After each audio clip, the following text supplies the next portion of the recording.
What's up, everybody? Welcome to a very special edition of Mealy Stocks. I think we're on episode 23. I think so. Oh, the GOAT number, 23. I'm not going to say which one because you guys are going to argue about it. But we are here in the shop. Aaron, this cat right here, I think you might know him, is here. We are ready to go to do a Hot Not episode. Absolutely. So check that out today. This is going to be fun. And we're going to go over a variety of topics live from the shop, and it's going to be a lot of fun.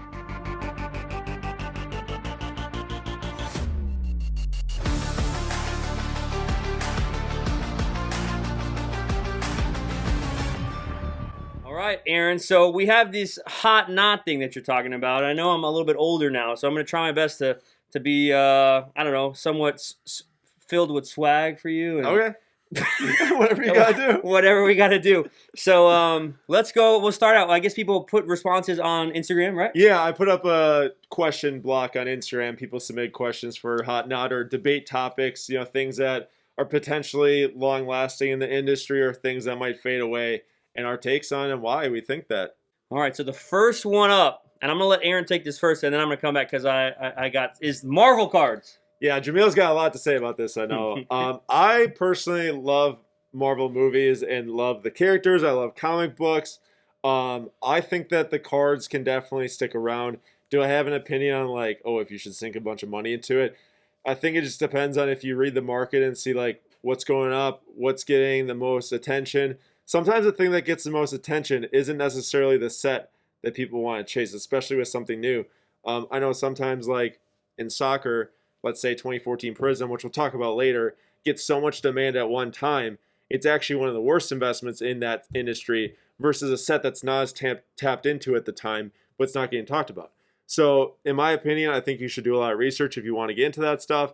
I like it a lot. I'm a huge Spider-Man fan. So I have a Spider-Man PMG. Hey. Not one of the newer old ones. School or new school? New school. Miles Morales from 2017. So cool card. But I definitely recommend doing a lot of research if that's for you. So Marvel cards, I grew up with them, right? We all grew up with Marvel cards. And, they were the coolest cards in the 90s because they were so colorful, the foils. They put a lot of effort into the inserts. And there's a shift happening, right, where that's coming back with these really dope inserts and these really cool things. And you look at, 90 Impel, 91 Impel, and some of the Fleer Ultra foil sets and things like that, where I think the artwork, just even in that, and the holograms, I think people are the nostalgic value is there. So I think on the rare stuff and the early stuff, yes, I think it has a place. I do think they went crazy. I was seeing Black Panther PSA 10 base card stuff for $2,000, and yeah, I think it's going to drop, it's going to level, but there's still a place for it. I've also known, because I've been looking for it, in this state, it's very hard to find wax right now of that stuff. So just in saying that, think about that perspective. If you can find some wax and put it away, I think that's smart. The newer stuff I'm not as akin to. Upper Deck doesn't make a ton of it, right? So Marvel Ages, and they have something. They have a lot of different products they come out with. Marvel Annual, Marvel Premiere, which has the sketch cards. That's kind of a newer world. But I think on the older stuff, I think you're pretty safe if you're getting in cheap enough. The PSA 10s, or another thing that people don't talk about enough, is the pop report is tiny on that because the cards. Remember how they used to sit in packs? You know about this with cards in packs and trying to get them together, right? The foils, the edges, they're very hard to grade. So if you're thinking, I'm going to go out and buy a bunch of Marvel cards and they're all going to have PSA 10s, you're going to probably be very upset when you see the results. So I say it's hot, the old stuff. I like it. I think I forgot to say the actual word, but I'll agree. I think it's hot as well. So second up, the Hoops 2021 Slam set, the Slam magazine set. Retail exclusive, right. It is only in retail, which is a whole other world to start thinking about, right? How retail now is kind of separate than the hobby shop. There's specific stuff you can look. So I'll take this one first. The Slam set to me is it's just really cool. It's the first set they came out with it. It's in a lower tier product and it's in a retail product. They aren't numbered. There are going to be a ton of them. It's a cool card, so for you collectors out there and people who just like a cool card, grab them. There's some really, really unique covers they have on there. I really like the Durant one. I like the LeBron ones. The Kobe ones are going to be very iconic. But remember, there's going to be a lot of this, a ton of this, and they're glossy, right?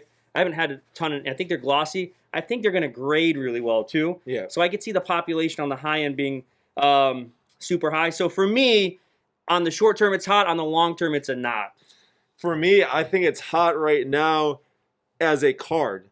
But I would say, myself sitting here, I'd say not right now if you were to be buying. Because you don't want to buy into something that's super hyped up Instead, you probably want to wait a little bit of time. I'd say the amount of retail product that's been open so far is not like the most we'll see from Hoops. There's probably going to be a lot more open over the next couple of months. A lot more of these cards for sale, especially the base cards like Jameel was saying. The base slam inserts, I heard you can hit like so many of those out of retail. But like things like the foil, the teal explosion, purple explosion, whatever parallels you might have from the set, like those could be potentially big as PSA 10s. Yeah. If you have a Kobe purple explosion, that's got to be a huge card. And the color scheme is so nice on that. And the parallels look really nice. The foils, very impressive cards. I would say potentially wait a bit if you're trying to buy. Or if you like the card and you just want to have it, you can never go wrong buying something you love. 100%, yeah. And just what we're talking about, so you guys are listening, catch on to the insert, right? We're talking about inserts again. And a lot of people will say, it's like the 90s again with inserts. And it's different, right? I mean, people are really captivated by inserts that are unique. And we're seeing that, the kaboom explosion. I mean, that's a really weird word. Kaboom explosion. It is kaboom in itself. It is an explosion. But kabooms, and you see things like this. You look at like the sneaker cards that came out in Noir, right? I love those. Just stuff that's not autographed, right? Maybe it's numbered, maybe it's not numbered, but it's just there's an element there for the right inserts. Just make sure you're paying attention and not getting into every insert. For me, the base is the parallels, the foils are for sure a hot thing. I think going forward, I think those collabs we're going to start to see a lot more in cards. Mm-hmm. I think anytime you can get another brand involved in cards, it matters a lot. 100%. Next, hot or not. So somebody put on the Instagram, we were looking at it, avoiding the hype. And they specifically said, following the greats and like the Jordan rookies and just hot rookies and the hype of that versus maybe prospecting, which is not hot right now. And I guess this is a very tricky question, but we'll try and answer it. I think there's not a hype, quote unquote, on the Hall of Fame rookies. There's always been a hype. There's always been a popularity to that. I think what you see in that is you see stages of increases and they plateau again.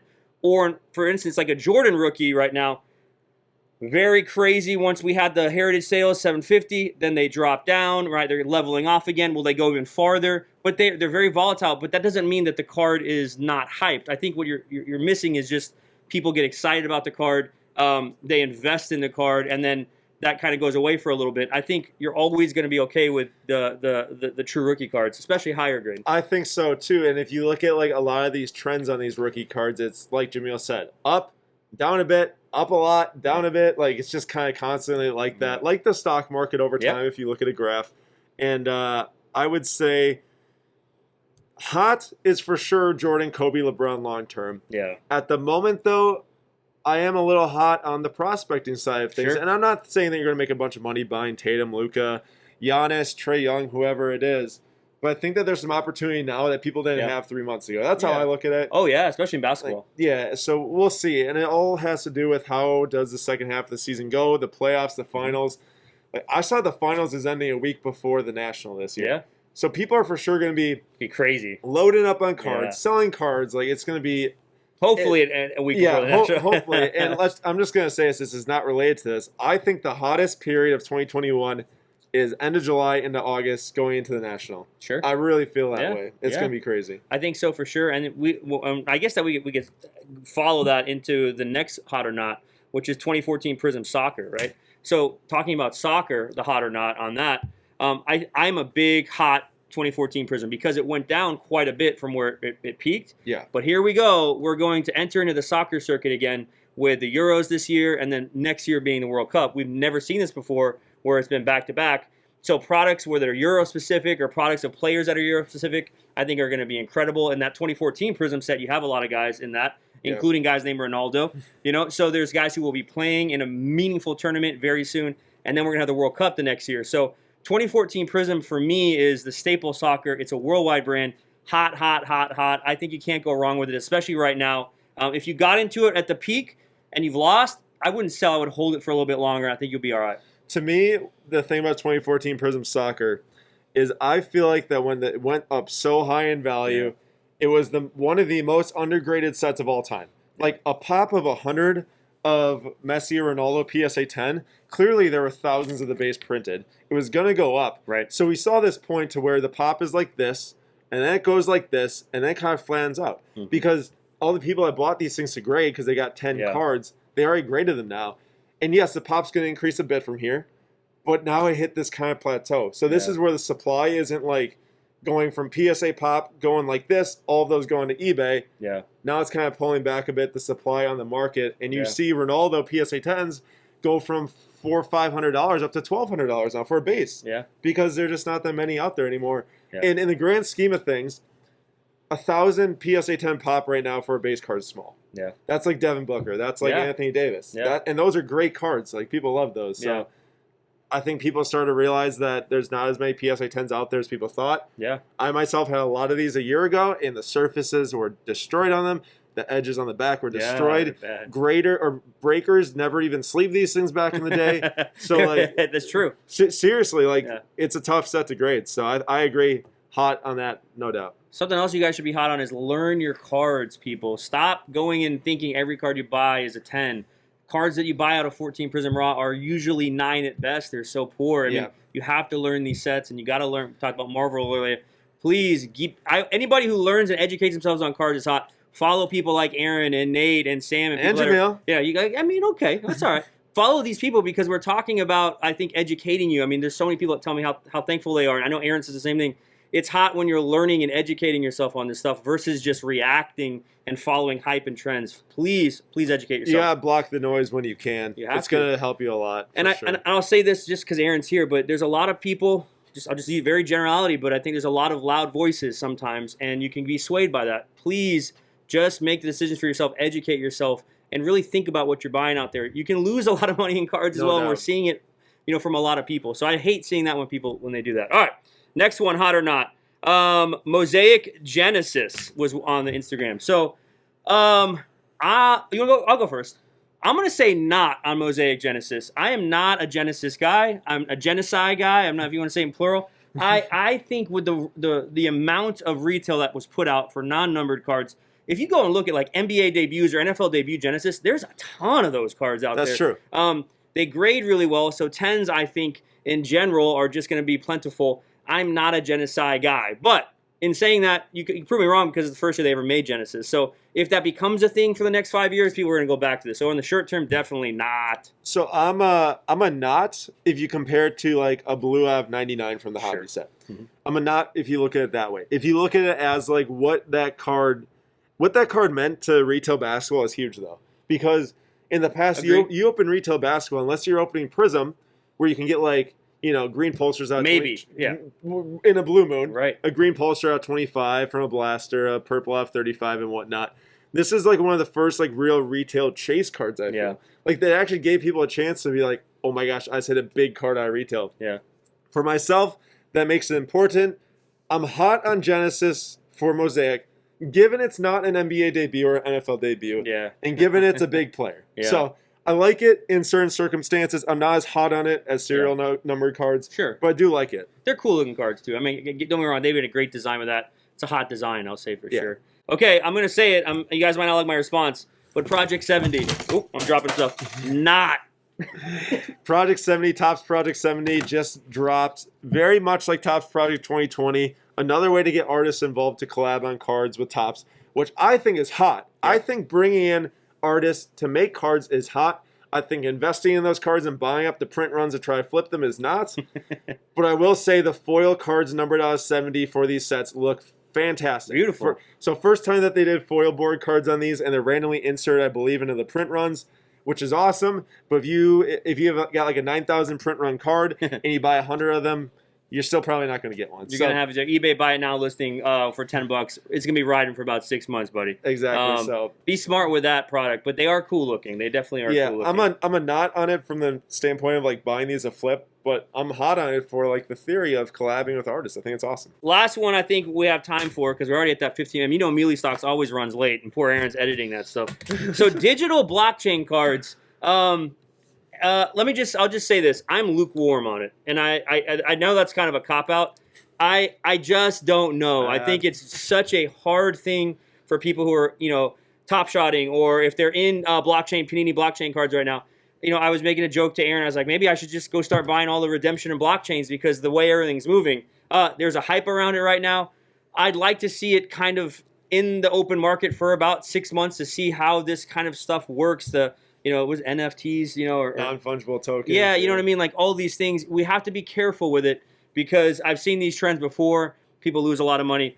In saying that, I never would have thought Top Shot would be where it's at today. So I could be completely wrong in it. I'm just watching. I can't make a statement on that one right now. I'm a card guy. Give me my PSA 10 in my hand. Yeah, tangibility. I'm not a let me look at my Zion RPA on a computer screen guy. Yeah. So I'm not on digital collectibles. It's just not what I believe in or I'm not passionate about. So it's hard for me to be hot on something like that. Yeah, I mean, there's a whole new wave. I mean, it makes you feel old when you say that, right? Like you want tangible, and like the younger kids are like, well, I want digital. I want to show you on my phone my collection or whatnot. Or there's moment, right? It is what it is. I mean, it's exciting that people are in it. It's not cards, so. For me, as a shop owner, it's something I can't really sell or trade in the store with people or deal on, so it does make it a little tricky. I can tell you this, in 2 years, if someone says, I'll trade you a Top Shot for a box of Prizm football, and I do it, I mean, I'm going to probably fall over dead. I mean, that's what we're going to get. I mean, it could be. I have no idea. Oh my gosh. We'll see what happens with that. But hopefully it doesn't happen. Yeah, hopefully it doesn't happen, but who knows? So I think that's it for episode 23 of Mealy Stocks. Yes, We sir. Part of the Slap Stocks Network. Thank you guys for tuning in every week. We try and get the videos out every Wednesday. Aaron does a great job getting that stuff out, and appreciate all you guys out there supporting Slap Stocks, Mealy Pops, everything that we do. Yeah. We love it. Absolutely. Jameel, thanks for having me. It's a fun time here in the shop. And guys, please check out Jameel on Instagram at Mealy Pops Shop, right? Yeah, it's Shop Mealy Pops. Shop Mealy Pops on Instagram, and this store. Saturday is Mealy Pops Madness session 34. Exactly. So what you do is this Saturday you go to Miami for the show. Yeah, go see him. And then you log onto your Instagram app and you go watch Jameel at 9 o'clock. Yeah, with his live show. You spend the day with Aaron and you spend the night with Jameel. It sounds really odd and weird, but your kids would say sus. But that's what we're gonna do. All right. So we'll see you guys. If you want to buy some single cards on Saturday, check it out. All right, guys. Thank you for watching this episode, and we will see you all next week.